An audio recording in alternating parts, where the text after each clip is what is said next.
네, 반갑습니다. 앞서 두 분의 발표를 들었는데 최근에 이런 행사가 거의 매주 연일 있고 어제도 여의도에서 또 관련해서 했는데 오늘 두 분의 발표는 정말 인상적이었고 또 제가 앞으로 다른 많은 자리에서도 인용하고 싶은 내용들이 많은 것 같습니다. 이렇게 훌륭한 자리를 만들어 주신 두 기관께 매우 감사를 드립니다.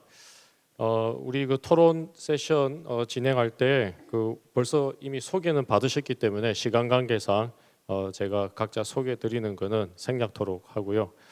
앞서 임진 박사님께서는 이 일종의 비용 편익 분석을 바탕으로 해서 우리나라에서 필요한 어떤 투자에 대한 규모 그리고 이를 위한 그린 파이낸싱을 어떻게 할 것인지에 대한 고민들을 말씀을 해 주셨고요.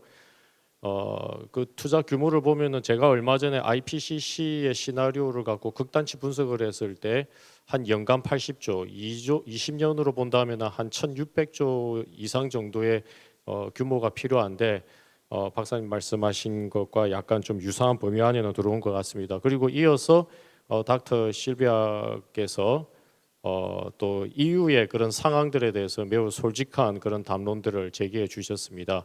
그린 본드, 그 다음에 또 서스테이너비티 링크드 본드 이렇게 있는데 이것에 대한 장점 그리고 또 현재까지 노출된 여러 가지 한계 그리고 이제 앞으로 어떻게 해결할지에 대한 그런 도전적인 과제들을 제시를 해 주셨습니다. 그래서 이종호 그 처장님하고 그 다음에 이범호 부장님 두 분께서 이런 문제 의식을 갖고 발제를 해주시기로 하셨습니다. 그러면은 어느 분께서 먼저 하시도록 할까요? 예, 예. 주어진 시간대로 해주시고 조금 모자라시면 나중에 또 토론 패널 때 갖도록 하겠습니다. 네, 한국사회책임자 포럼 이종우 사무국장입니다. 아까 실비아 그 연구위원님께서 유럽의 여러 가지 지속 가능 금융 관련한 여러 가지 법 제도 정책들을 좀 소개시켜 줬는데요. 저는 사실은 ESG와 관련된 법 제도 정책들을 한국에 어떻게 하면 정착시킬까 이런 고민을 많이 하고 또 정책도 몇 개 만들어내서 통과도 시킨 바가 있습니다. 저희 사실은 모델은 사실 유럽 연합이거든요. 그래서 당연히 오늘 발표를 보면서 상당히 인사이트를 얻었고 저런 문제점이 있구나. 한국에서도 이제 그런 법 제도 정책을 만들 때 하나의 어떤 판단이라든지 여러 가지 근거가 될 수 있겠구나라는 생각이 듭니다. 저는 전 세계가 그 패러다임 전환이 이루어지고 있다고 봅니다. 저는 그 패러다임 전환을 딱 네 가지로 규정을 하는데요.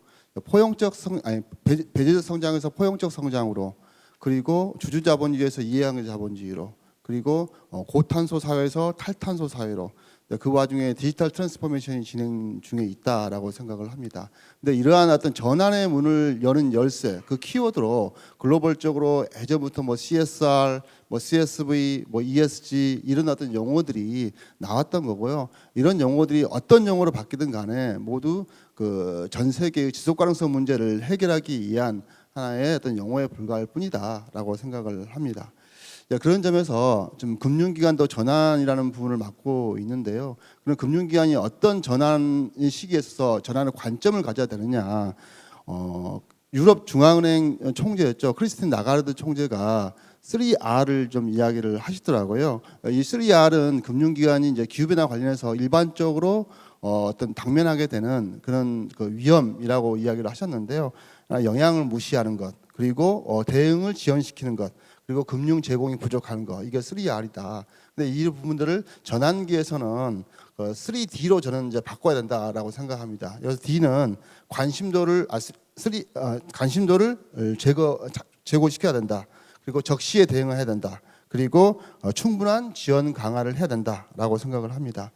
그런 어떤 부분에 있어서 그러려면 어떤 것이 필요한가? 저는 그 ESG와 관련된 에코 생태계 측면에서 이것들이 어떻게 제대로 작동되는가? 그런 구조를 만드는 것이 중요하다고 저는 보고 있습니다. ESG의 시장 플레이어의 어떤 기업이 있고 금융기관이 있고 또 고객이 있고요, 정부가 있고 그리고 ESG 평가 기관들이 있고요, 소비자들이 있을 것입니다.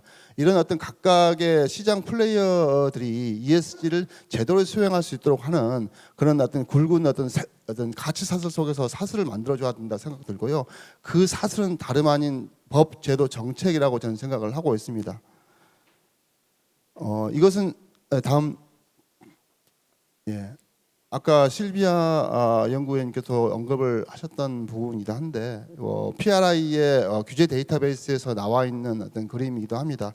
근데 이런 전환 부분들을 만들기 위해서 또는 생태계를 만들기 위해서 2000년대 이후부터 상당히 많은 ESG 관련된 법, 제도, 정책들이 만들어져 왔고요. 이런 어떤 규제에 대한 증가가 2000년 이후로 상당히 증가를 했다는 걸 볼 수 있습니다.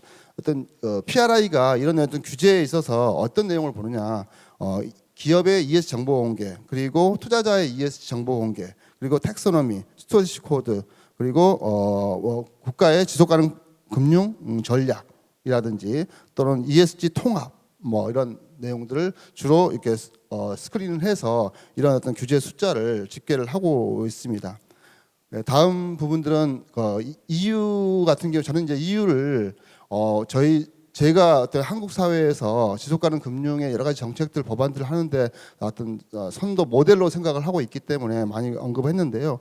아까 이제 실비아님께서 말씀한 것처럼 EU는 지속 가능 액션 플랜을 2023년에 만들었고 전략을 2021년에 새롭게 그린딜에 맞춰서 수정을 한 바가 있습니다. 근데 세 가지 목표를 갖고 있죠. 지속 가능한 부분으로 자원 흐름을 유도를 하는 거고, 그리고 지속 가능한 어떤 부분들에서 어떤 매니지먼트에 있어서 메인스트림화 시킨다, 리스크를. 그리고 투명성과 장기주의를 육성한다.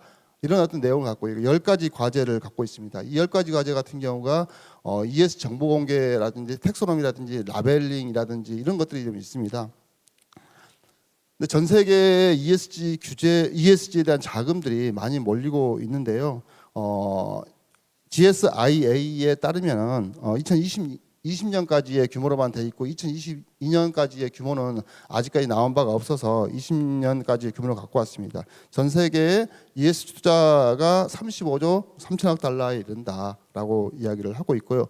도이치방크의 보고서에 의하면은 ESG 규제가 그대로 갈 경우에 2036년에는 160조 달러 이른다라고 돼 있습니다. 그럼 한국의 상황도 살펴보겠습니다. 저희 한국 사회책임자 포럼에서 ESG 금융 백서를 매년 내고 있거든요. 우리나라의 어떤 금융기관, 공적금융, 민간금융 다 모두 전수조사를 통해서 집계를 하고 있는데요. ESG에 대한 대출, 그리고 ESG 투자, ESG 금융 상품, 그리고 ESG 채권, 이 네 가지의 카테고리 하에서 얼마만큼 ESG라는 이름으로 이런 어떤 상품들이 만들어지고 있는가를 조사를 했습니다. 재작년이죠. 2021년에는 거의 767조 정도의 규모로 형성이 돼 있고요. 지금 2022년 말 기준으로 저희가 지금 작성을 하고 있고 조만간 나올 건데 그 기준에 따르면 1,100조 정도로 2022년 말로는 성장을 하게 돼 있습니다. 그리고 채권, 사회책임자 채권 같은 경우도 236조 이상이 발행되고 있습니다. 자, 이렇게 ESG 금융 상품들이 많이 나오고 있는데요. 그럼에 따라서 실제로 ESG 워싱에 대한 우려도 상당히 커지고 있고요.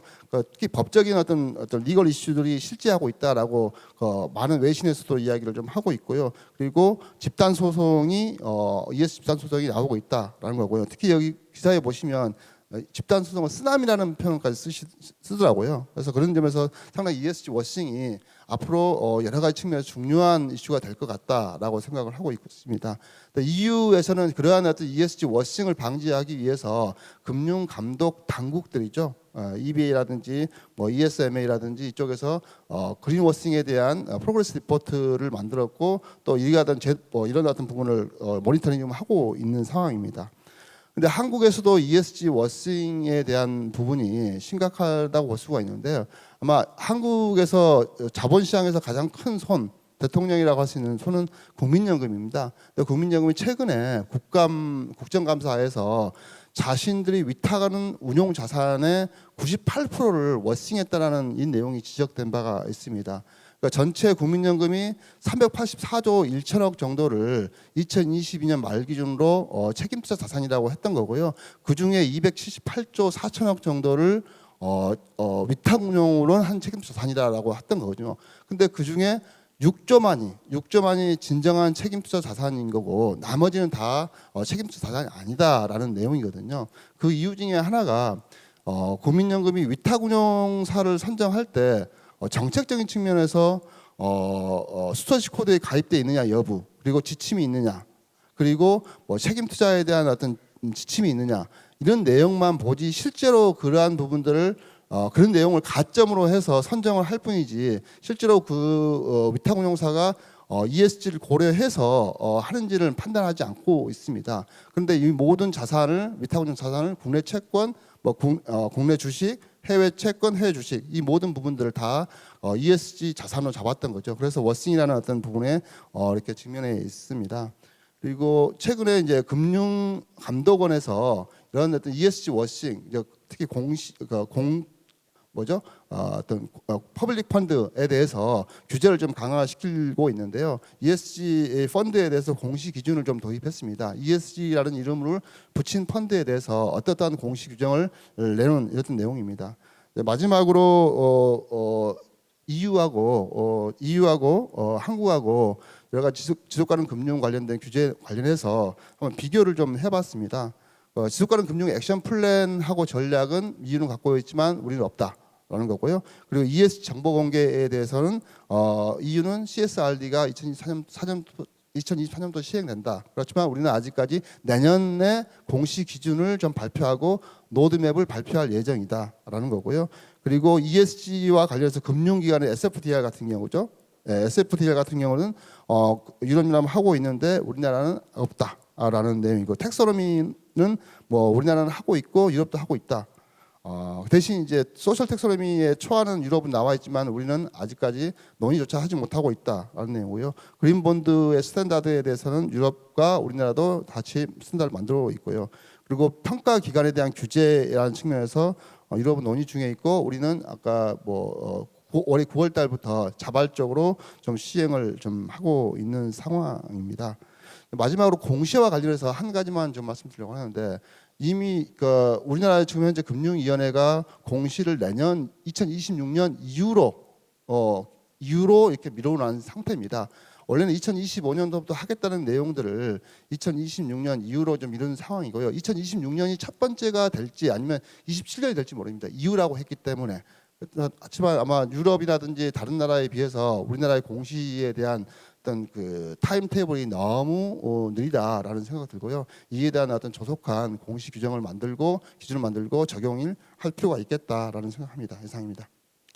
네, 이종호 사무국장님, 사회책임 투자 포럼에서 ESG를 진행을 하면서 현장에서 느끼는 여러 바에 대해서 또 언급을 해주셨습니다. 이어서 한국은행의 이범호 부장님께서 또 주어진 시간 내에 말씀해 주시기를 부탁합니다.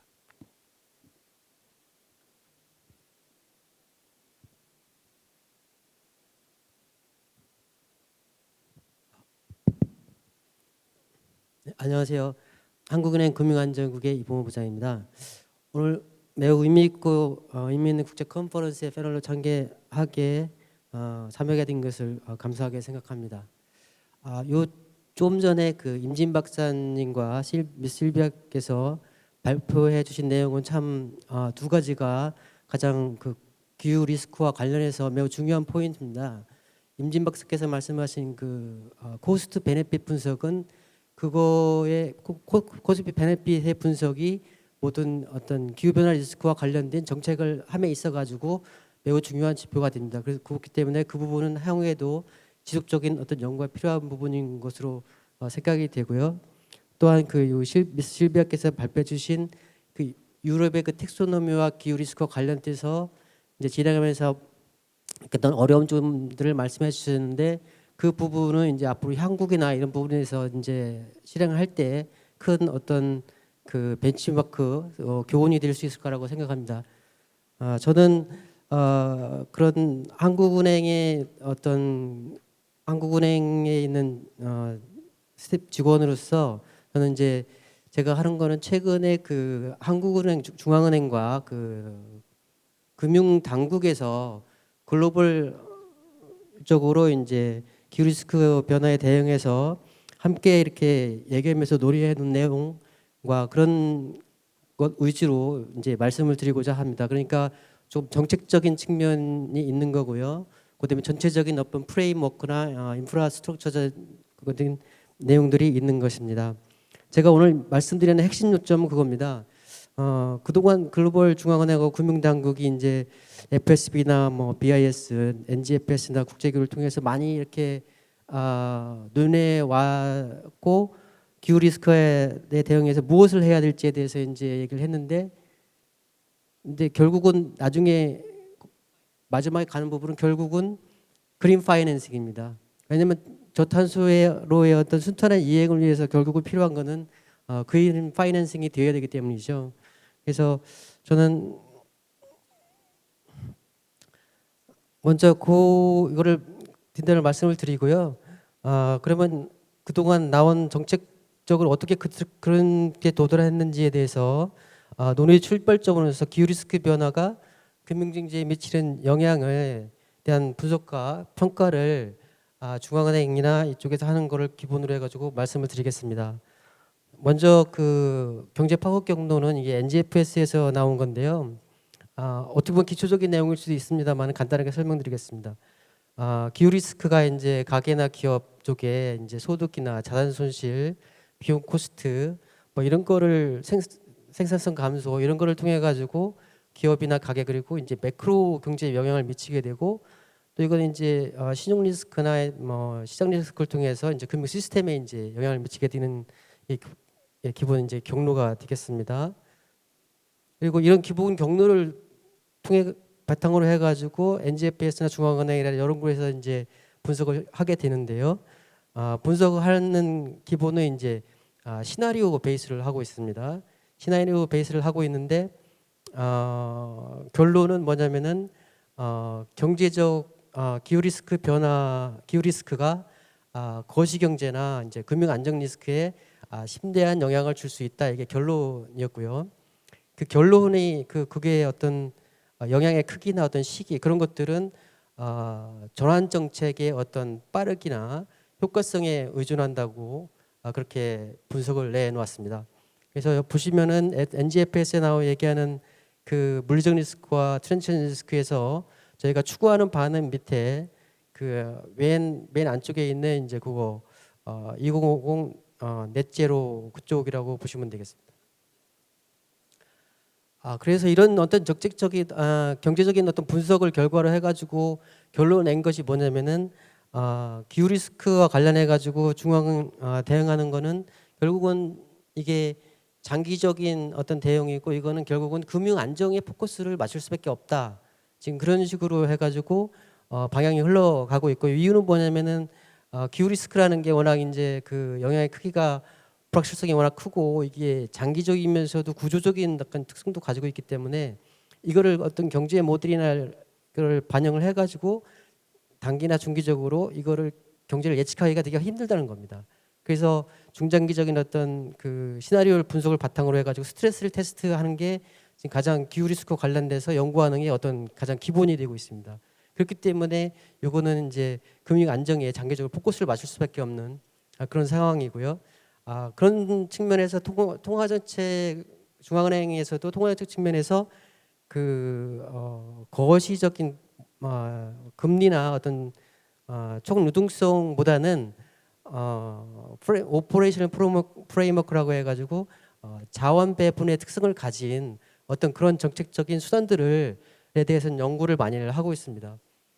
여기 보여드리는 거는 이게 NGFS에서 중앙은행이 고려할 수 있는 어떤 그런 정책적인 오퍼레이션 프레임워크를 보여주고 있는데요.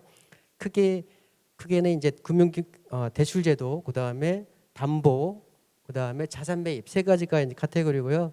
자세한 옆에 있는 어떤 구체적인 내용들은 요건 전부 다 기후와 관련된 금융기관의 활동, 그거를 이제 대출이나 콜레테럴이나 아니면 자산 그게 반영된지 여부에 따라서 중앙은행이 이제 거기에 따라서 오퍼레이션 프레임워크를 이제 통화 정책을 수단을 활용한다는 어떤 그런 내용들입니다.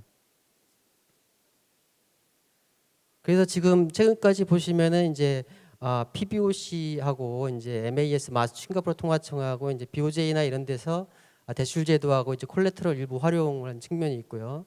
그다음에 SF 프로그램, 퍼체이싱 프로그램은 ECB하고 이제 뱅크 오브 잉글랜드 이쪽에서 이제 도입을 하고 있습니다. 그다음에 에셋 매니지먼트는 이거는 통화정책과는 약간 좀 별개의 것입니다. 이거는 외화 자산의 운영 측면이고 투자의 개념이기 때문에 좀 다른 측면이긴 한데 이 부분에 있어서는 모든 중앙은행들이 ESG 그거를 이제 따르고 있습니다.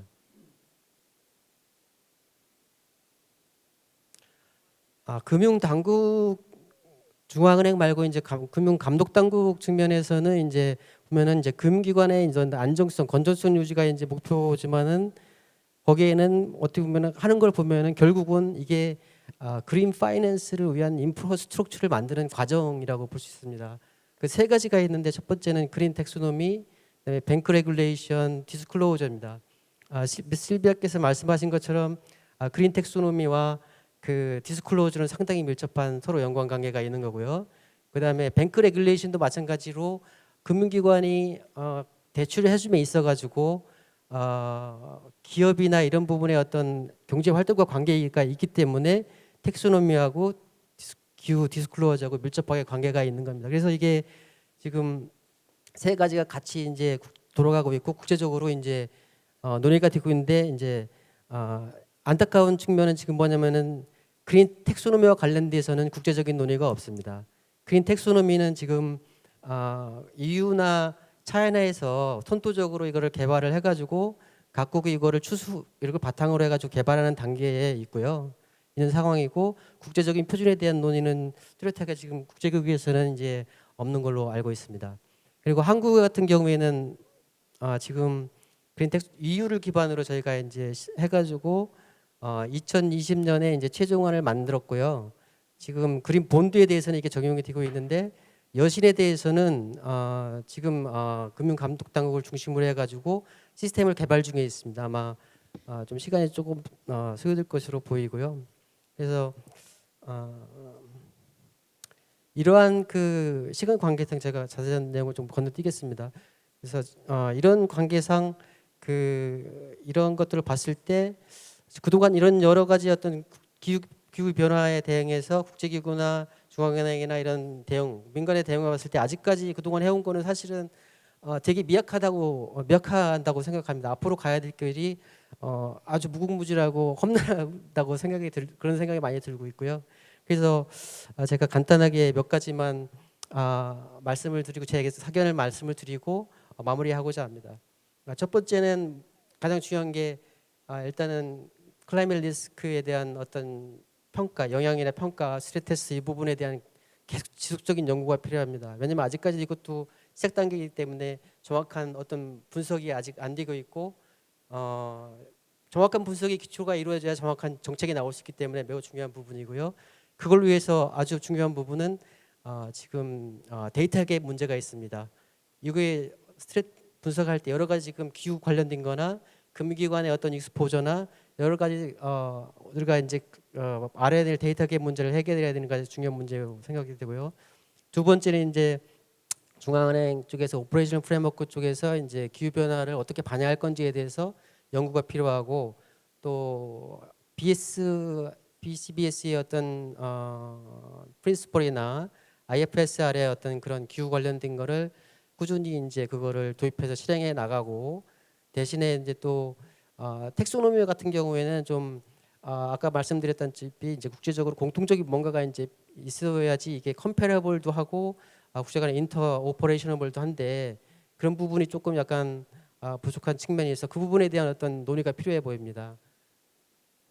그리고 이제 앞으로 가장 중요한 거는 파이낸셜 금융기관들의 어떤 역할이 무엇보다도 중요합니다. 제도도 중요하지만 금융기관들의 적극적인 역할 그걸 하고자 하는 현장에 있는 분들의 역할이 중요하고 거기에서 이제 또 하나 강조하고 싶은 거는 SME에 대해서 금융기관들의 어떤 금융 지원뿐만이 아니고 제도와 관련된 기후 공시라든지 그런 제도와 관련된 거를 알려주고 그렇게 하면서 설득하고 알려주고 하면서 자꾸 유도를 하는 노력이 필요합니다. 그리고 마지막으로 제가 말씀드리는 거는 여기 브루겔 연구소에도 나와 계신데요.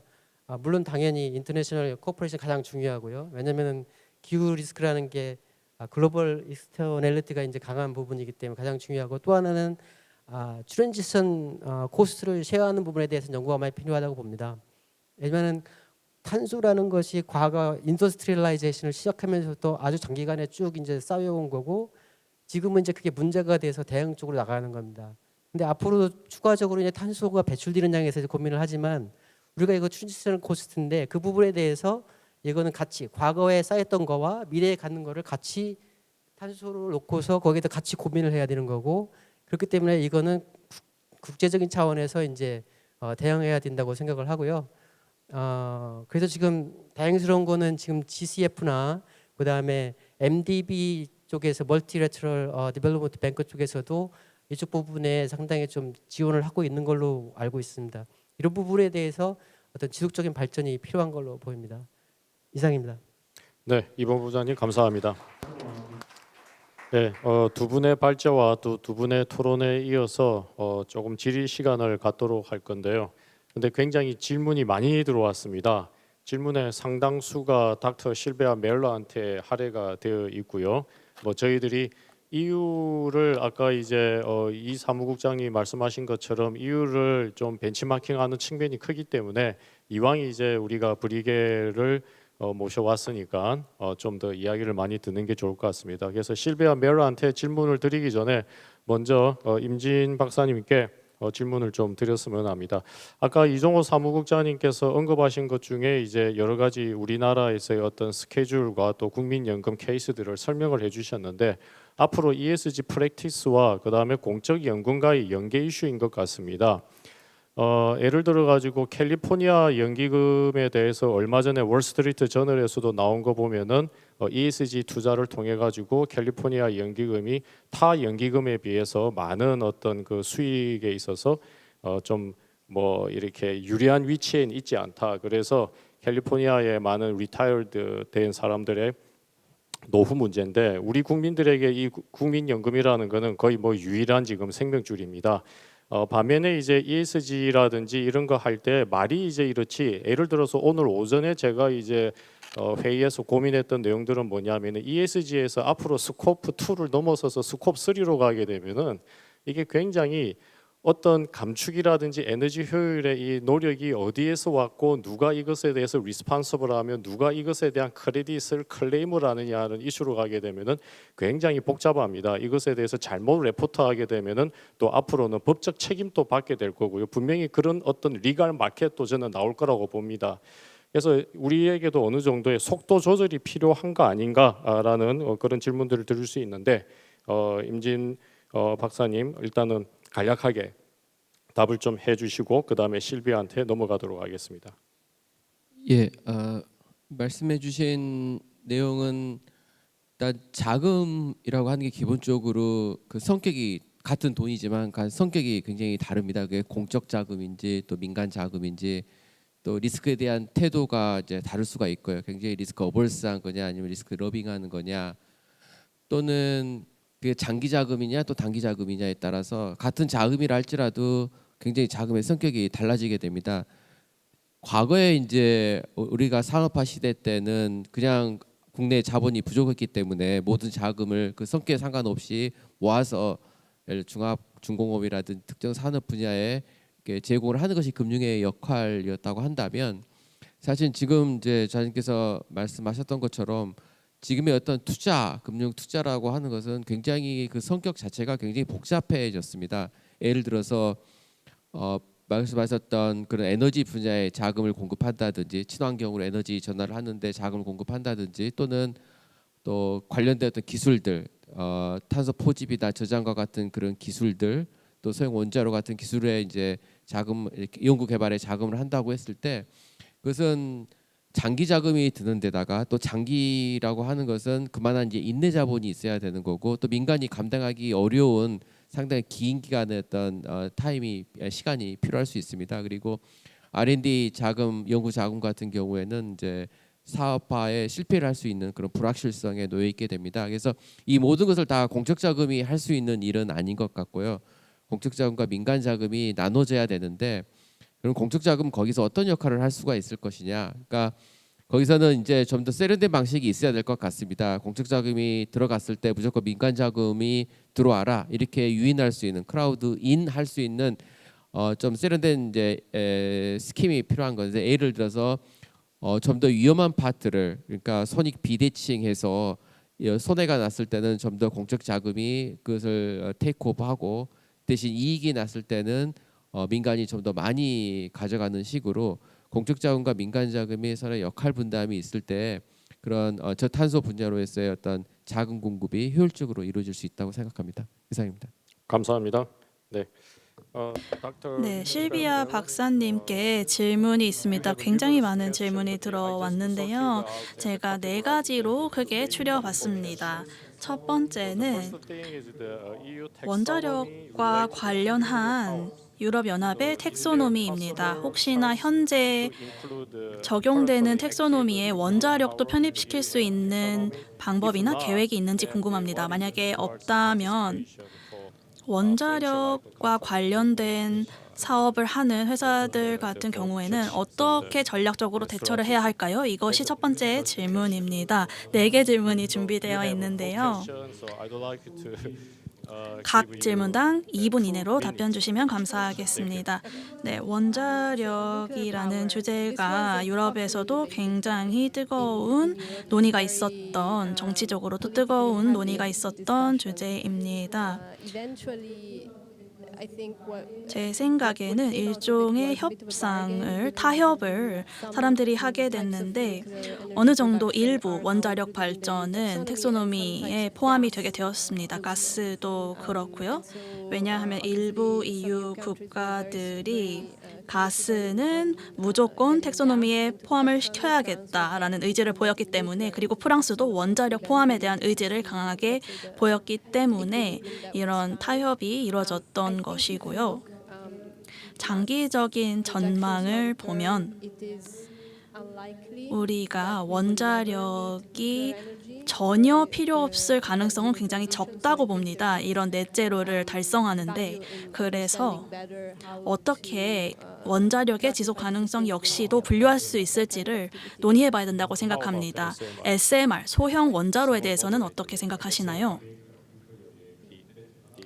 SMR, 소형 원자로에 대해서는 어떻게 생각하시나요? 네, 맞습니다. 그거는 굉장히 유망한 기술이라고 생각합니다. 특히 SMR과 관련해서 우리가 지속 가능성의 그 영향을 평가하기 위해서 더 많은 연구가 필요하다고 생각합니다. 그런데 저 개인적으로는 이 전환에 있어서 중요한 역할을 할 수 있다고 생각합니다. 네, 감사합니다. 다음 질문은 녹색 채권과 지속 가능성 연계 채권의 차이에 대한 내용입니다. 간략하게는 말씀을 주셨는데 조금 더 자세하게 설명해 주시면 좋겠습니다. 네, 녹색 채권은 기업이 발행을 해서 투자자들에게 판매를 해서 조달한 그 자금을 특수한 목적을 위해서만 활용할 수 있는 채권입니다. 여기서 특수한 목적이란 녹색 프로젝트라고 하는데 지금으로서 문제는 다른 패널 분들도 잘 지적해 주신 것처럼 이 정의가 글로벌하게 합의가 되어 있지 않고 그러니까 단일한 기준이 없고 단일한 기준이 없는 개념이 여러 가지가 있지만 녹색 채권도 마찬가지이고 녹색 프로젝트에 대한 정의 역시도 다양한 상태입니다. 지속가능성 연계 채권 SLB는 다른 상품인데요. 메커니즘은 비슷합니다. 채권을 판매해서 자금을 조달하게 되는데 이 자금은 그 어떤 목적을 위해서도 사용할 수 있습니다. 그러니까 활용에 대한 요건은 없죠. 그렇지만 타겟을 무조건 설정해야 하고 이 지속가능성 타겟을 달성하지 못하면 투자자분들에게 상환해야 되는 이자율이 할증되게 됩니다. 이것을 스텝업이라고 부르는데요. 여기서 보여지는 것은 이 스텝업이라는 그 할증의 폭이 굉장히 미미하기 때문에 그 타겟을 달성해야 하는 인센티브가 굉장히 적다는 것이죠. 페널티가 커야 사람들이 타겟을 열심히 달성하려고 할 텐데 그런 유인이 적다는 것입니다. 그래서 제가 그렇게 말씀을 드린 것입니다. 이런 SLB 채권 기준이 필요하다. 그러니까 녹색 채권 스탠다드가 있는 것처럼 그린워싱의 리스크를 없게 하려면 이런 좀 구체적인 노력들이 필요할 것 같습니다. 네, 감사합니다. 세 번째 질문은 국가별로, 유럽 국가별로 ESG의 문화가 다른 점에 대한 내용인데요. 일부 국가들은 굉장히 적극적으로 ESG를 추진하고 있고 또 일부 국가들은 그렇지 않은데요. 일부 국가들은 환경 사안을 더 우선적으로 추진하고 다른 국가들은 사회적 사안을 우선시할 수 있는데 이러한 차이에 대해서 EU에서는 어떻게 조화를 이뤄내고 있나요? 네, 그 부분은 사실 EU가 이런 이질적인 부분들, 이런 차이를 잘 조율해 나갈 수 있을지는 더 지켜봐야 한다고 생각합니다. 그런데 제가 봤을 때는 저희가 처음부터 이 전환이 비용이 굉장히 많이 수반될 것이다라는 이해를 깔고 시작을 했고 사회적인 여파도 많을 거라고 이해를 했습니다. 사회적 여파가 있으면 항상 정치적인 여파도 있고 그것에 따라서 이런 규제나 전환이 조금 지연되기도 하고 한데요. 그래서 EU가 했던 일은 이런 사회적 리스크에 가장 많이 노출되고 취약한 국가들을 위해서 공정한 전환을 위한 기금을 설립을 해서 그런 사회적인 여파나 부정적인 리스크들을 그 지역에서 조금 더 잘 대응할 수 있게 했습니다. 예를 들면 경제가 광업이나 석탄 산업에 더 의존한다든지 우리가 지금 미래에 폐지하고자 하는 그러니까 사라지게 만들고자 하는 그런 산업에 많이 의존하는 국가들이 보다 잘 대처할 수 있도록 도움을 줬고 그렇기 때문에 환경적 목표를 설정할 때는 그것이 미치게 될 사회적 여파까지 함께 고려를 해서 그것을 상쇄하고 완화할 수 있는 조치까지 미리 고려하고 강구하는 게 중요하다라는 점을 이 사례를 통해서 볼 수 있는 것 같습니다. 네.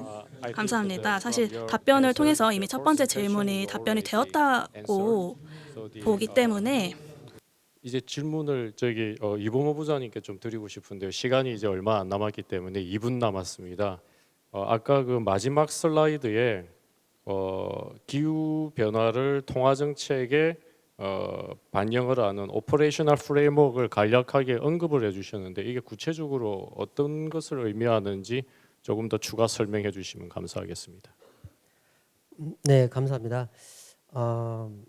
한국은행에서 이제 그 기후 변화와 대응해 가지고 지금 하고 있는 다른 부분도 있지만은 통화 정책과 관련해 가지고는 오퍼레이션 프레임워크와 관련해 가지고 명시적으로 현재 없는 상황이라고 보시면 됩니다. 다만 지금 현재 한국은행에서는 외화 자산 운용과 관련해서는 ESG 투자를 되게 많이 확대를 해와서 2000년에 55억 달러에서 2023년 6월에는 184억 달러로 늘어났고요. 그다음에 그 외화 자산 전반의 대량 살상목이나 화학석 연료 등 글로벌 스탠다드에 위반되는 게 기업을 투자 대상에서 제외하는 네거티브 스크린을 적용하고 있습니다. 또한 그 오퍼레이션 프레임워크 관련해 가지고 우리가 지금 가장 가깝게 접근하고 있는 한 부분이 지금 적격 담보 채권 부분입니다.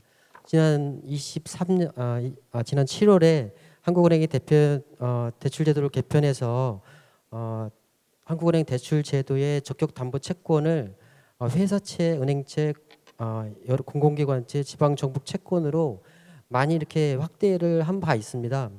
이거는 이제 회사채까지 적극 담보로 확대가 되었기 때문에 향후 그린 본드가 많이 우리 국내에 활성화된다고 하면은 이제 이것이 적극 담보로 많이 활용될 수도 있을 것으로 생각이 됩니다.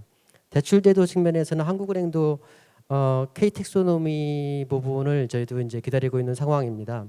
KT엑소노미가 이제 회사채 부분은 되어 있지만은 여신 부분에 대해서는 아직 그 시스템에 구축되어 있지 않기 때문에 한국은행도 중소기업 대출을 통해서 하는 그 부분에 대해서 현재까지 정책적인 검토를 하기가 쉽지 않은 부분이 있습니다. 네, 감사합니다.